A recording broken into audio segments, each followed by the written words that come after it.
Bon alors, je vais essayer de vous expliquer ce qui s'est passé à bord de PRB cette nuit. Donc, j'étais en navigation bord à mur quand j'ai entendu un gros choc sur la partie avant du bateau. Donc le choc, je vais essayer de vous le montrer. Il n'y a pas beaucoup de recul.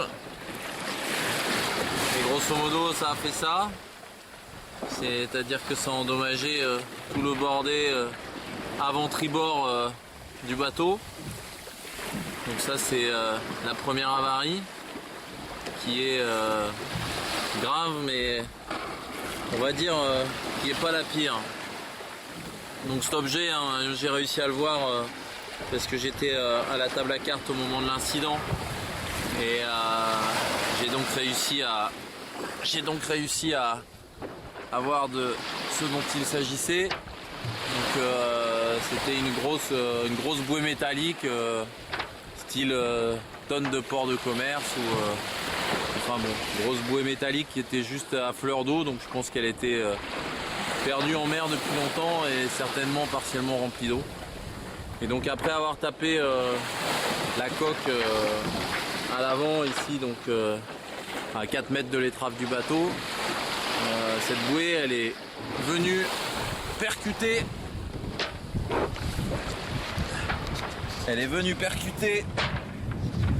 le tirant d'outrigger. Alors ça c'est plus grave. Alors le tirant d'outrigger, c'est le câble en carbone qui sert à tenir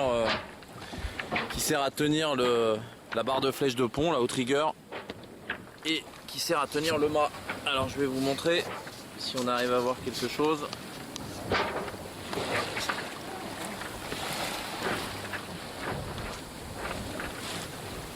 Voilà le problème.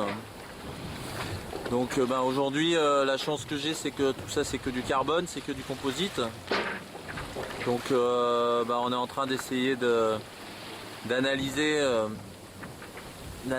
petit peu l'état de ce tirant d'outrigger et de la coque, afin de pouvoir éventuellement imaginer des réparations. Voilà.